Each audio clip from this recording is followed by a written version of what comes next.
Hi, everybody. This is Kristen Daniel. Welcome to the Modern Learning Lab panel, our first conversation with experts around the idea of modern learning and what that means. I'm going to quickly introduce everybody, or actually I'll let you guys introduce yourselves. Just give us who you are, where you are, and then we'll get started with our conversation. Let's start with Trevor. Thank you, Kristen. Hi, folks. My name is Trevor McKenzie. I teach high school English at Oak Bay High School in the Greater Victoria School District. And I also do a lot of work consulting with schools and districts and organizations in adopting an inquiry model. I'm the author of Dive into Inquiry, Amplify Learning, and Empower Student Voice. And I'm thankful to be here today with the panel. Priya. Hi, I'm Priya Singhvi. I'm the upper school counselor here at Green Hill School in Dallas, Texas. I also teach abnormal psychology with GOA. I'm a licensed professional counselor, licensed marriage and family therapist, passionate about mindfulness and social emotional learning, and happy to be here. Bill. Hi, my name is Bill Tully. I am an IB high school history teacher at the International School of Estonia in Tallinn, Estonia.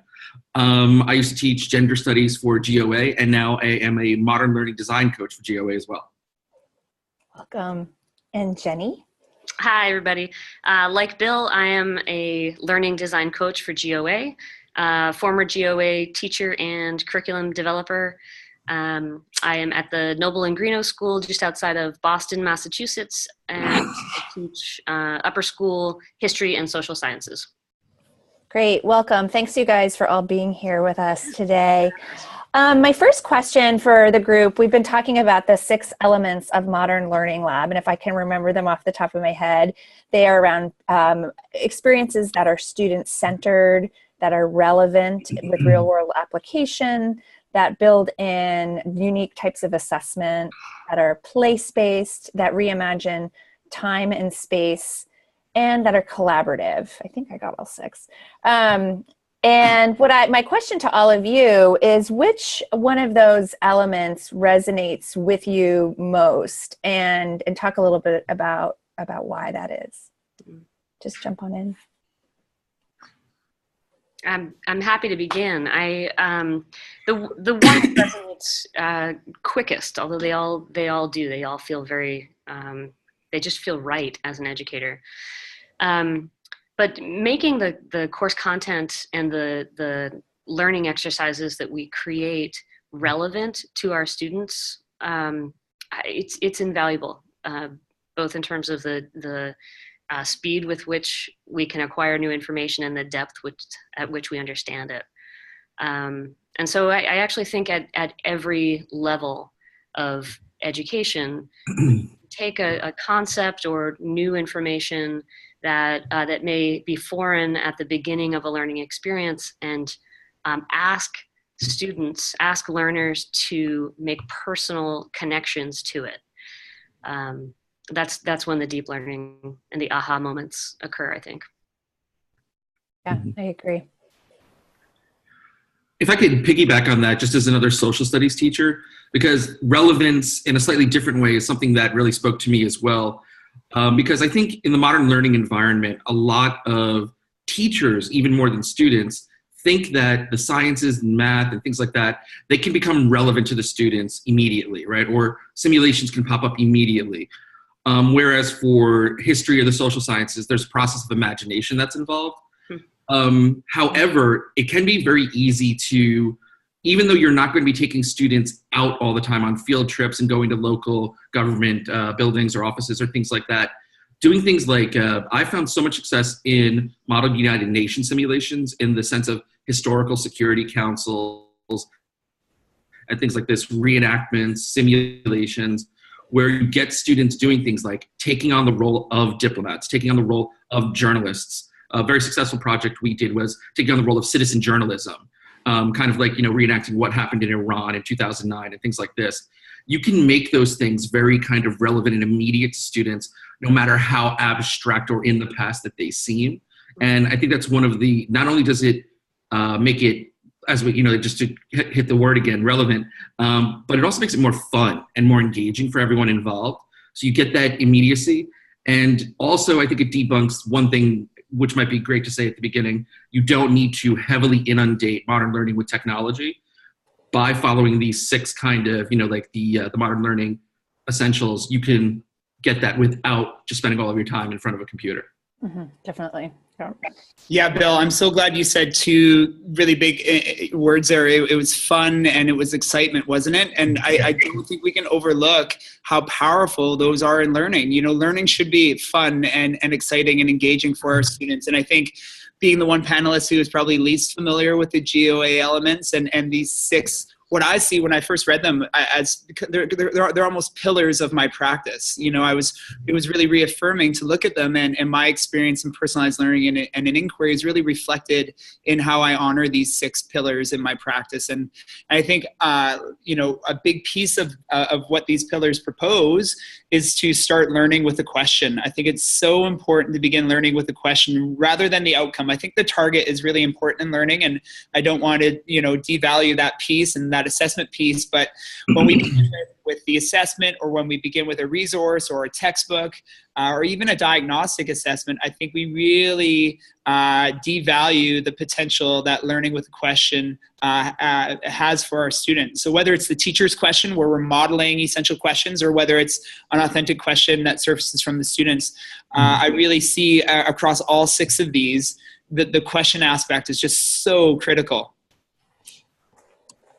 Yeah, I want to actually, Trevor, I want to come back to that after we hear from Priya, because I think that's a great point. That is a good point. And Trevor, to your point, I think thinking about how we want a student to be at the end of the course, like what are the things that we're hoping that they'll foster and embody at the end, is really important. So for me, it being student-centered is critical. So I have 2 practices when I teach. It's to seek the why. So what's the why behind what we're doing in the classroom or what the student is experiencing in front of me, but also I feel like my job is to liberate learners from being taught. So my purpose in the course, both with GOA and in my brick and mortar wellness class that I have at Greenhill, is how can I design experiences both in the design of my course online, but also just in how I set community in the classroom, so that by the end of the course, the kids are able to engage in the classroom experience, sometimes without me even being present. So what that might look like in design is in my GOA course, at the beginning, I'm facilitating and running calls and some of our synchronous time, but at the end, they're doing it with each other and without me. So I think it's really important that we have students take ownership over their learning, and they'll also be more invested when they feel like they have some autonomy and independence in what that looks like. Yeah, that's great. Thank you, Priya, because I think you're starting to get us into that design piece, like how you actually design experiences for students that resonate these. And I love the word, Trevor, that you used as pillars. But how do we go into the role of designing around these big, huge concepts that seems kind of lofty and making them realistic experiences for our students? Anyone want to take that one on? Well, yeah, I think. Oh, sorry, Bill. No, go ahead. I think going back to questions, it's so important that we design learning experiences, whether it's a lesson or a unit design, around big essential questions, and that's not to skirt the importance of that content and that kind of the surface area material that our students need to experience and understand in order for them to achieve deeper learning. But I think when we begin learning with a question, undeniably authentic stuff is going to occur because we don't know what prior knowledge they're going to bring to the question. We don't know what interests and curiosities are going to surface from the question. And when I say question comes in many forms. It doesn't have to just be a prompt or a verbal question. It could be an artifact we bring in as a provocation, or a video we bring in as a compelling starting point. And then once we see where the students' responses are and what interests and questions surface from those provocations, we can begin to design assessment and further learning experiences from there. So I know it sounds awfully lofty and when you were embarking on the unknown, but I think that's a planned piece, isn't it? When we've planned a provocation and we're anticipating where it could go, we have a lot of control in fostering and nurturing those learning experiences for our students. So I think the power of the question can't be overlooked. I don't want to sound a little redundant here, but as an inquiry teacher, the question can't be overlooked. Yeah, I see the word inquiry right behind you. So yeah, on your wall. If I could emphasize also that lofty ideals, I think, are important. It's important to have organizations, schools, even individuals have vision statements, and they differ from mission statements, which differ from strategic planning or lesson planning even. So Bill, to your point, it doesn't require phenomenal technological bells and whistles. It requires intentionality on the part of the educator as designer, and being super intentional about placing the learning, sort of withdrawing, trying to sort of invite those questions, to your point, Trevor, invite the students to ask, and then pursue finding answers. I'm thinking of a concrete example just from yesterday. And in my elective, we were talking about Michel Foucault and the concept of a panopticon, and in the concept of what is power. It's all super lofty, and not particularly concrete. But after ensuring that we had at least a basic understanding of new terminology, I sent the kids out. And when I say out, Bill, to your point, not on a major field trip hopping on a bus, but all right, you got 15 minutes. You can be in any school building. Go out there and collect evidence to support the assertion that Nobles is a panopticon. They're the archaeologists, they're the researchers, they're the arguers, the writers, if you will, pulling together the evidence and analysis. And after 15 minutes, another 15 minutes of discussion, they own it. It's now their concept. They now see it around them in their own worlds. So it connects the relevance, the student-centered, and it also begins to touch, Kristen, on the issue of assessing for learning. Mm-hmm. I would also say it's about play space too. It's getting them out of their classroom and getting them out, to make it obviously the relevance piece, but also just to make meaning outside of the four walls, right? Which is what we hope to achieve, I think, in our classrooms. So I'll sort of dovetail off of that. Kristen, you talked about going out. And so as a therapist and as a teacher of wellness, I talk a lot about going in, and using the resources within. So for me, as a social emotional learning advocate, I think learning is emotional and learning is social. So I'm very conscious of how I design my classroom to build practices that foster that for my kids. So that doesn't mean that you have to sit on yogi mats and meditate for 5 minutes in an uncomfortable position. But it does mean that we're thinking about the mind space that a student is walking into a classroom with. So I think we would all argue to say that relationships are essential in being able to make that happen. So even the example that you gave, Jenny, was that the kids trusted you enough because the relationship was there to go out there, curators of their own content, right? So if you're looking for something very practical, I think building relationships first with your student is really important. What I do in my brick and mortar class is I've got bookends. So I make sure that I start the class with either a very open-ended question, to your point, Trevor, that has to do with the lesson. Halfway through, I have them do some type of breathing practice or mindfulness practice. And then at the end, I have them end with just, we circle up together. So there's connection there. But then also I ask them for shout outs. So they're acknowledging other people in the classroom. So who did something really great. So we do shout outs, takeaways. So if you were to write one thing down from class today, what would it have been? And tomorrow, so previewing a little bit of what we're doing in the next day. So that's what I do just in my brick and mortar class, that I don't think you have to be a counselor or a meditator to be able to do that.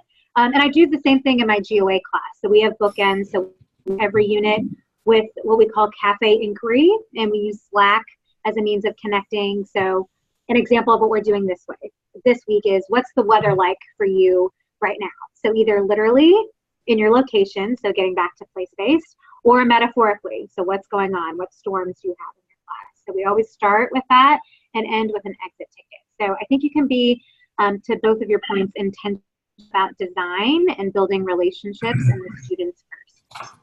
Yeah, Priya, your comment makes me think about metacognitive skills as well. You know, the idea of teaching our students how to be mindful of the kind of learner that they are.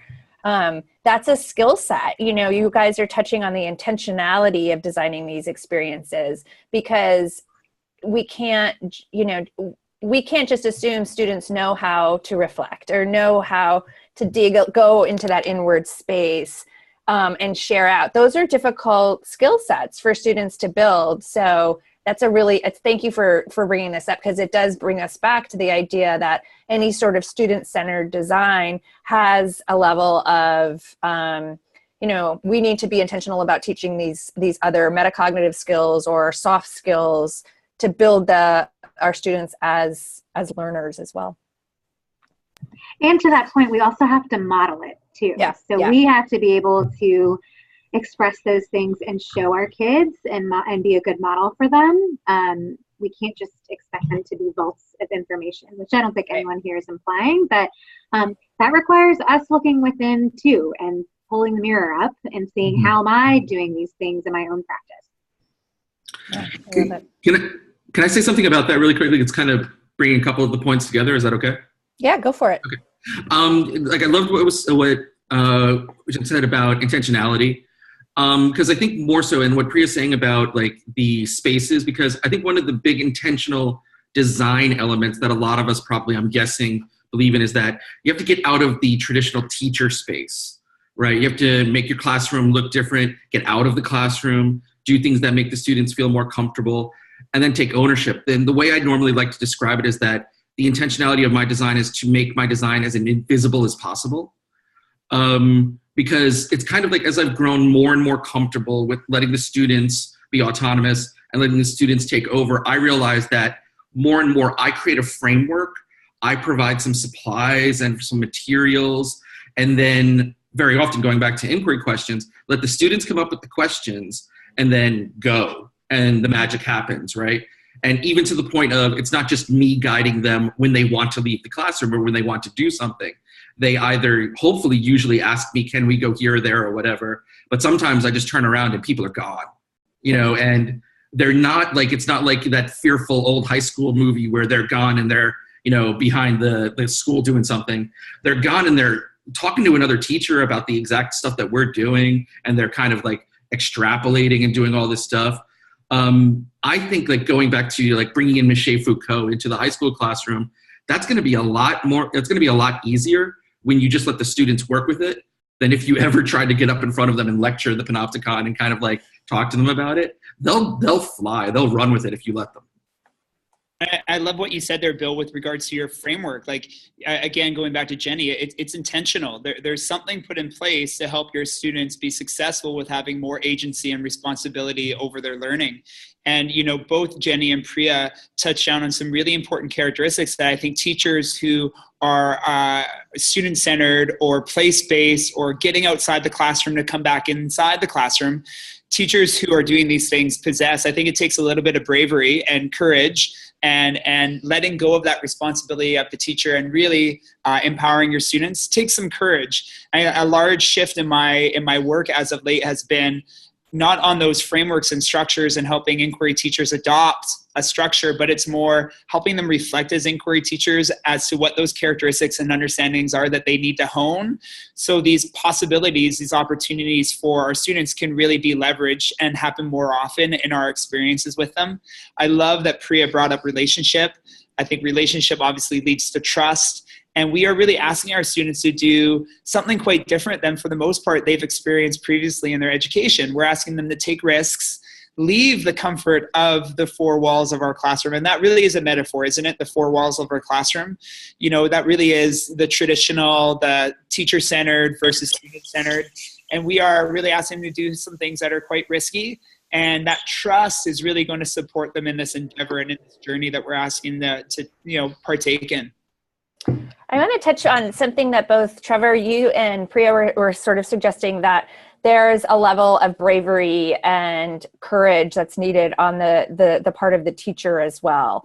And the idea that, you know, to go out there and design these experiences sometimes can feel as if you're the only one doing it in, you know, a small fish in a big pond. What are some tips and strategies or just suggestions that you guys have for building a culture that in a school, like how do you find your tribe and feel like you're getting the support you need you know, again, outside the walls of the four walls of our classroom? Real quick, you know, I think this panel is evidence of where my tribe could be. You know, although I may not have a neighbor next door that has a door open, willing to collaborate, my playful pedagogy can occur with teachers from around the world. And I think that it is a powerful time in education, and we can lean on each other and learn from one another. And so I do tend to play with many teachers outside of my school. And then I do look for those doors that are open in my building, whether or not they're in my department or at my grade level or not. I'm looking for those like-minded teachers who want to chew on similar questions of our practice and of our teaching and see how we can do some collaborative inquiry together, whether it's the assessment piece or the question piece. And it doesn't matter what teaching area they're in. I'm looking for someone with a similar framework or lens on learning so we could kind of play together in our pedagogy. Yeah, Trevor, Yeah, and play is such an operative verb. Sorry, I just want to highlight play. Yeah. If educators are willing to release the reins a bit and understand that they're entering into what you hope will be a playful learning space with their students. You know, there's a lot of personality barriers that that might make that really difficult for some. There's a degree of unknown that you need to be able to sort of sit with in order to allow things to come into fruition. Mm-hmm. Yep. Which does require a lot of self-awareness, right? So I think a lot of our feedback in the typical education system comes from others or from supervisors. And I think a lot of this starts, again, I'm going to say within. So having self-awareness of where you're willing to take a risk, what feels, to your point, Trevor, where you can be courageous, because we're asking the same from our kids all of the time. And I cannot stress the importance enough of collaboration. So to Trevor's point, either finding someone close by or far away. I think Twitter's a great place to find colleagues that might be somewhat like-minded or willing to take risks with you. I think it's really important to look outside of just what your content area is. So, and Kristen, you brought it up, right? It's all about people. So finding who your tribe is, and that doesn't necessarily mean you all teach the same things. One way that because I wasn't trained as a teacher when I got to Green Hill, I was a therapist and a counselor. And the first way that I found to find really good colleagues was what the classes the kids were always talking about. So if the kids were excited about certain courses, I would go and ask those teachers, hey, what are you doing differently? Because my kids can't stop talking about your human rights course or your gender equality course. So that for me, when I first got here, was a really great way for me to find people who might inspire me and push me in ways that were necessary. You know, if I can add to that as well, is it me? Is it okay? Especially like when about 10 years ago, when I went back into international school teaching, for international school teachers, again, Twitter was really important. Your professional learning network was really important. And I have to say this, like sometimes I think it's important for people to realize you may not find your tribe in your brick and mortar school. I think it's easier to find a tribe out online, quite honestly, because they're all kind of reaching for each other somewhat desperately sometimes. But in the brick and mortar school, you might have to make your tribe. And you form it yourself. And there's usually, I find there's like one or two people. A couple of schools ago, I found a couple of people that were thinking along the same lines, but didn't really know how to start it. So we came together, we formed a professional learning community, we did it voluntarily. And then as we realized how important it was, we started getting other people involved in the conversation and talking about how you have to build relationships with students. You have to do the same thing with teachers. You have to do the same thing with the administration. You have to do the same thing with the community at large. You have to convince parents that, their children are not just your guinea pigs. They are, but not just your guinea pigs as you're experimenting and things like that. So I think that's important. Sometimes you're going to have to do it on your own. Yeah, and I think it's really important that we don't try to manufacture these partnerships too much. I think just as Priya was saying, when they surface naturally from perhaps when the students are buzzing about an experience in another classroom, or, I love the idea of a multidisciplinary project or question, but I've always found that the more I try to structure that or manufacture that, it tends to fall flat on its face. I love seeing it when it happens naturally, where the students are seeking out the experts in the building to get help from or support from. Last year I had a student who was doing some pretty deep research into the history of music. And I know that sounds really broad, but it's actually quite specific. And he's a musician himself. He's in our rhythm and blues band as a guitarist. And so he actually collaborated in my class with me, with our music teacher, and with our IT teacher. He actually 3D printed a guitar that he used in a recital that then he shared as part of his research in my class. So that was nothing that I manufactured. That was something that surfaced from his question and his interests and his curiosities. And it was amazing.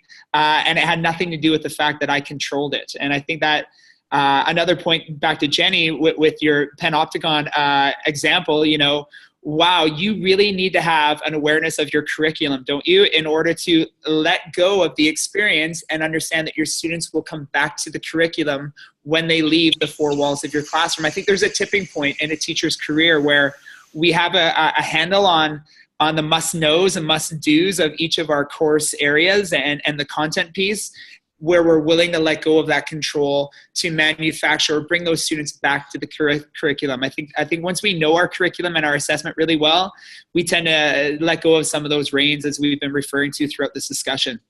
Yeah. Ironically, the exact opposite of the Panopticon. We're all going to have to research the Panopticon after this one. I want to end, this is actually, I just came up with this question. So if you don't have an answer, that's okay, because it's new to the panelists. But I want to say, as modern educators, which all four of you are, what inspires you?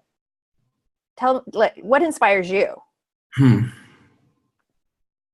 I'll go first. That's an easy one for me. My children inspire me. I'm the father of two, a 5-year-old and an 8-year-old. And, when my 8-year-old was a little toddler, just seeing life through his eyes and how curious he was and all the questions he was asking, I took a hard look at my practice, and I really decided to flip control over learning from the teacher to the student.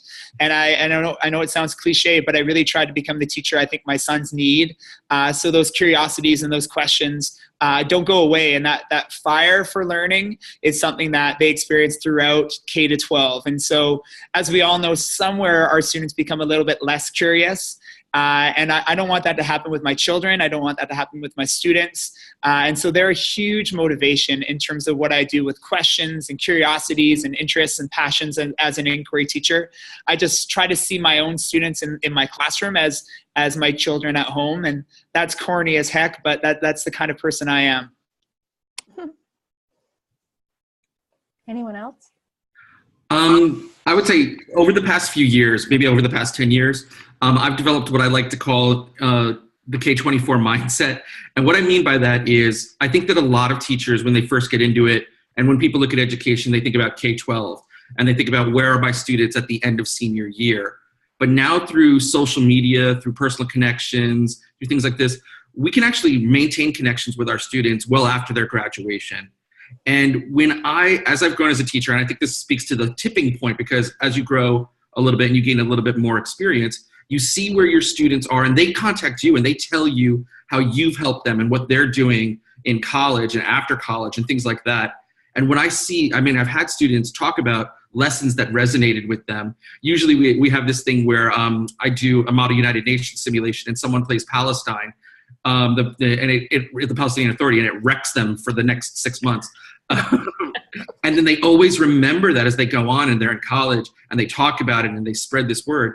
And I think that seeing where they go and how they become, how the autonomy that they hopefully achieved a little bit in my class has now helped them become lifelong learners. That's something that inspires me on a day, very, very often, because I hear from them every week.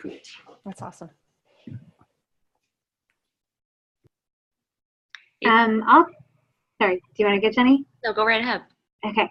I'll just say for me, connection. So personal connection, it's why I'm a counselor. It's why I actually love GOA, because of the relationships that can foster from all over the world. So I try, and I have the luxury for teaching a health and wellness class, that connection can be sort of the anchor in my classes, but also in my interactions with students and faculty. So we are all biologically wired for connection, and I think it actually sort of touches on both Trevor and Bill's points. So for me, anything that's going to feel like I can build connection with my students or my colleagues is what inspires and drives me.